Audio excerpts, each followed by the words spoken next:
Hello, all you beautiful people out there. It is Mrs. Nutt. I am coming to you from Skytook. We are going to take a little ride. Me and Mr. Nutt, I got him behind me. We are on the CVO Street Glides today.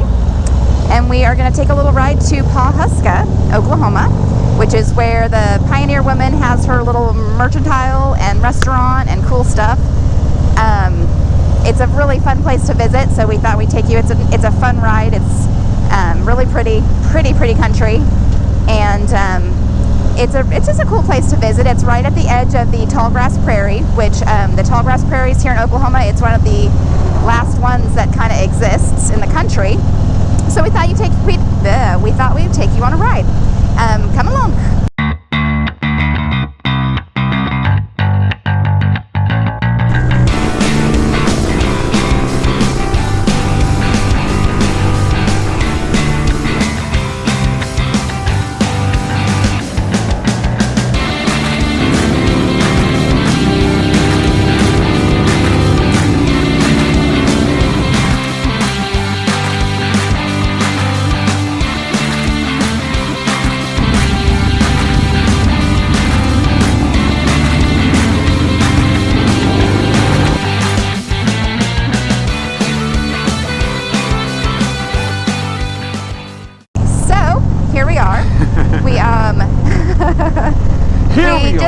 Here we are. We just come in basically from Tulsa into Skytook, just a cute little town just north of Tulsa.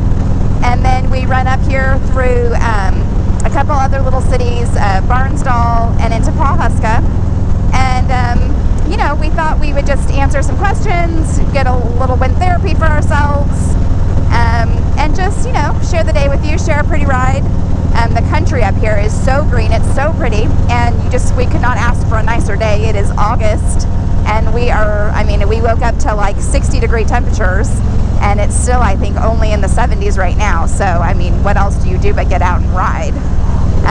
So that's what we thought we would do today. So, I guess we could start with a couple of questions that we've gotten over the last couple of weeks through some of our videos, and kind of go from there. What do you got, Mr. Nutt? So back to some questions. A lot of people have come in and asked why we decided to start a moto vlog. And which is a great question. We've been in the creative media and design industry for a very, very long time now, and our specialty when we were first brought into a big agency was we were the alternative media people. We were the alternative marketing people back before it was self-evident that social networking was a place where businesses need to expose themselves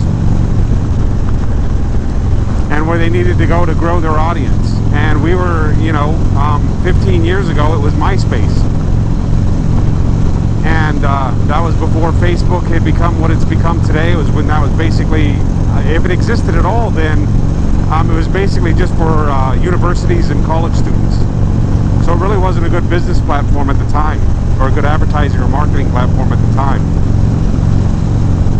So since then, of course, it's become fairly self-evident that every business can benefit and find an audience connection on social media. And one of the ways to do that, and it's becoming more and more evident every day, is to continue to create content. Continue to post content, continue to create interesting visuals, and there's no better content than video content.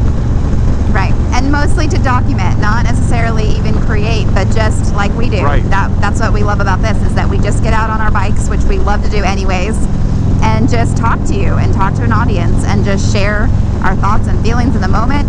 And, that is more effective than anything that is overproduced and manufactured. It's just, this authenticity is really like what we strive to do and be.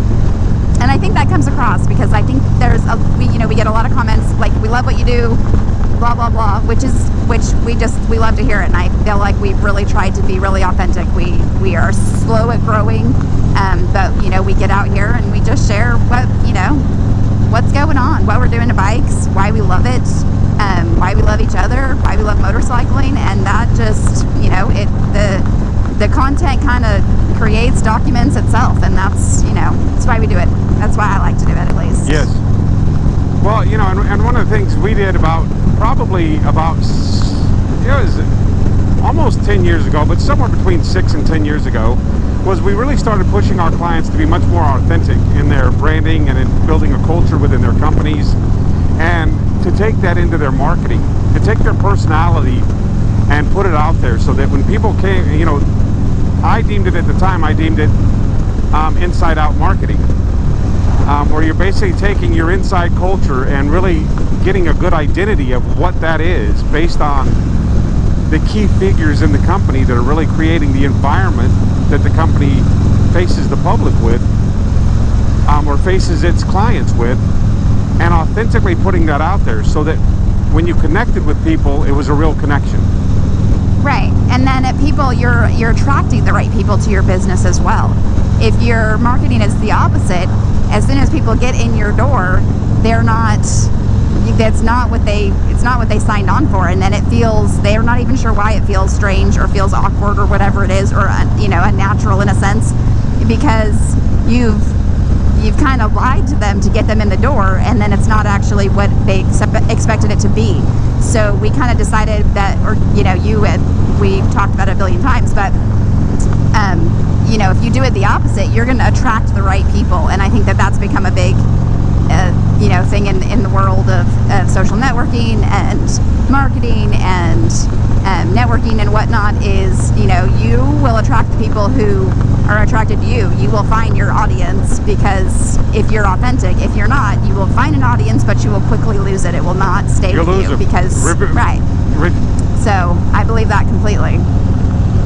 So, one of the things that we noticed, and at the time we were working with a lot of medical aesthetic people, and they were doing, one of the marketing techniques was to do a lot of stock photography and, just put imagery out there that didn't necessarily reflect the people that work for them, their own environment and their own belief system. I mean, they were always coming up with marketing slogans. And when we would be brought in, our thing was to break all of that down, to dismantle it, and to try and really put the heart of the company, the heart of the culture of the company out there in front of the audience. And the coolest thing about it was that when it worked, and there were times when it didn't work, simply because what you found out was that your client has a business that they don't even really like. They don't either like it, or they don't know what their company culture is, and so you have to then determine what that is. If it's if it's good, bad, or otherwise. In a niche, in an industry that they thought would do really well financially, but they personally didn't have a personal connection or a personal passion for it. Right. So that drove us even deeper, and what it's done is it's kind of pushed us in our own direction to really work with those companies and industries where we can identify passionately and grow a real personal interest in the company, and hence Harley Davidson's. Yes, we have a major passion. We have we love the dealerships, we love the idea of that, and creating the personal relationships. I think that there's quite a few dealerships that are doing it the absolute right way, and then you have your more corporate-y stores that are just in there to sell you bikes, and I think that they are, I'm hoping, becoming few and far between, because it's really not what the world wants anymore. It's not what the consumer wants. We really want to feel connected to the things that we're spending our time and our money on. So, I mean, at least me personally, we've been to stores of all kinds, and it's clear. Sorry, I'm like, up or down? I don't know what I'm doing. You can tell the difference. You can tell the difference in the employees. You can tell the difference in the staff. The atmosphere.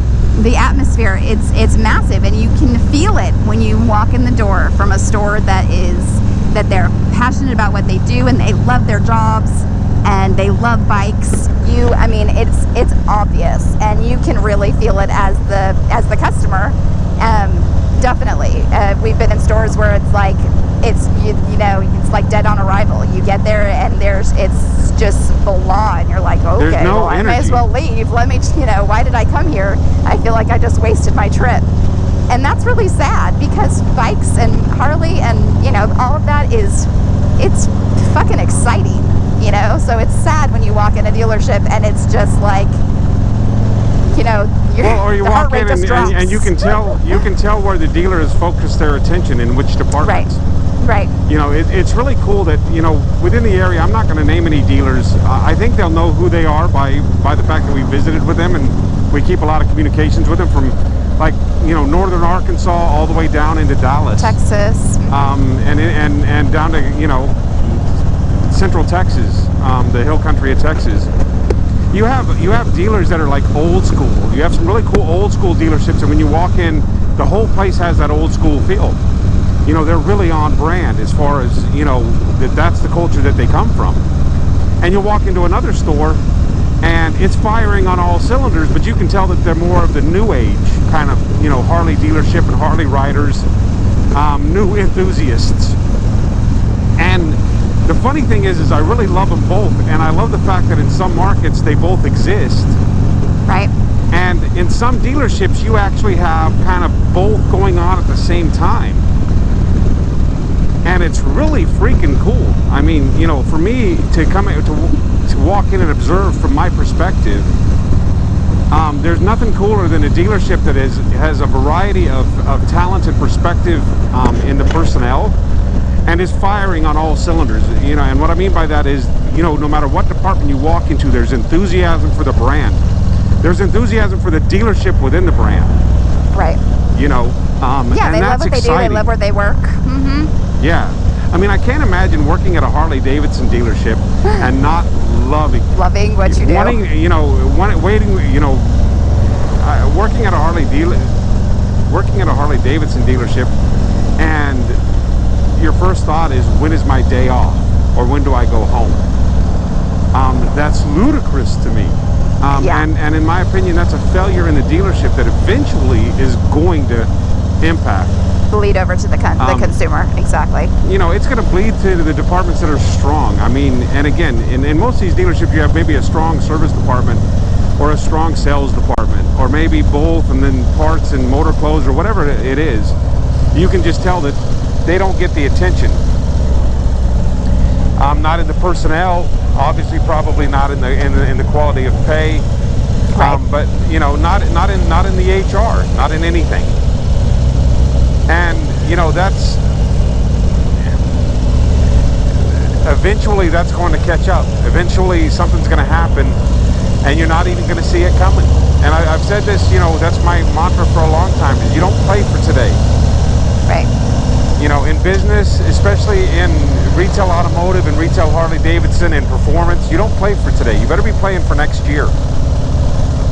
If what you're doing right now is working perfectly, it's not going to work the same way in a year. Things Right. are going to change. Oh, they have to. So, you know, for us, the Moto Vlog was our way of promoting the culture and the brand that we love. We are Harley Davidson fiends. We love it. It's our way of promoting, you know, our passion for working with businesses that are connected to Harley Davidson and the biker lifestyle. And you know, I think that we have some unique things. We are a couple with a 20-year age difference, as we've said in other, you know, we made an entire vlog on that. We've worked together almost our entire relationship prior to marriage.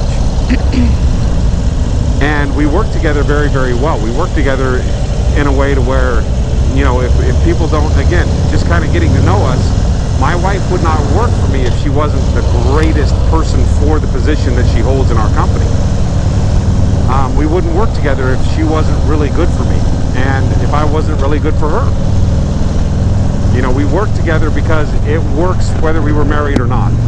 Right. There would be a lot of sexual harassment if we weren't married. That's for sure. That's for sure.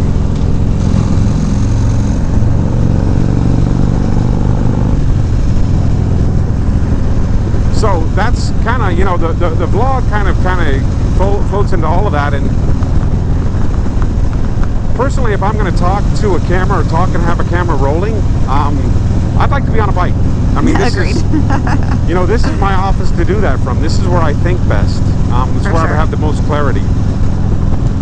So that was a very long answer, and again, hopefully we'll cut it in a way that it makes the vlog properly, but you know, there's that. Yes, no, I thought that's great.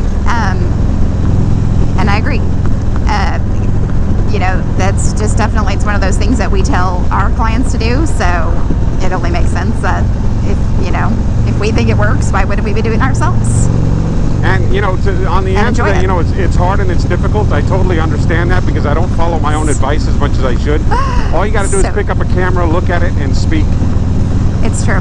It's true. This was not something I was, not that I'm camera shy, but this was not something I thought I was going to be good at. It is not something I thought I would be confident in. Definitely all of the, self-doubt and whatnot comes in there, like, what are people going to think? But you know what, you just have to get to a point, and I've totally gotten there, and I'm happy that I have, is just to go, you know what, there are people who are going to love you, there are people who are going to hate you, for no good reason, because nobody really knows you, and it's all based on a 10-minute video or a 20-minute video or whatnot. But the people who know and love you are going to know and love you, and if you can give people your time and give them something of value in their time, then it's all worth it. And you'll find the people that enjoy it, and those are the people you do it for, and that's just, it's worth it at that point. It's worth the struggle. It's worth, like, what do we do this week? What do we talk about? What's interesting? Are we interesting? You know what? We enjoy it, so we're going to do it. And that's pretty much what it's come down to. So this is the turnoff to Pawhuska off of 99, and now we are back on, 60 and 11. So it's an interesting little jog up the 99. It's like 6 miles from where we made that right turn. It's really cool that this has become such a tourist destination, and Ree Drummond, pioneer woman, with her little cooking show, and she opened a really cool Merc and restaurant and hotel, and then a pizza place and an ice cream place, and she kind of owns the town, it feels like. Yeah, it does seem like she's kind of taken over. Well, she's definitely taken over the downtown area. Yes, but you know what? It's totally revitalized this area, and without her, it all wouldn't exist. So it's kind of a cool thing that you didn't come from a big place, but you put your money where you live, and that's respectable for sure. Yeah, I think that bringing the commerce to this area as it has, it's really done good things. For sure. So. We've arrived in Pawhuska. MrsNutt, if you'll tell everybody what they should be doing right now. What should they be doing? Well, of course, thanks for coming with us. As always, like our videos, comment. We love your feedback. Follow us on Facebook. Or nope, just kidding. Like us on Facebook, follow us on Instagram, and subscribe to our YouTube channel. Like I said last time, go ahead and go back and go through our library. We've got some super cool stuff that we have done previously, some interesting install videos, and always ride safe, 2 wheels down. Peace.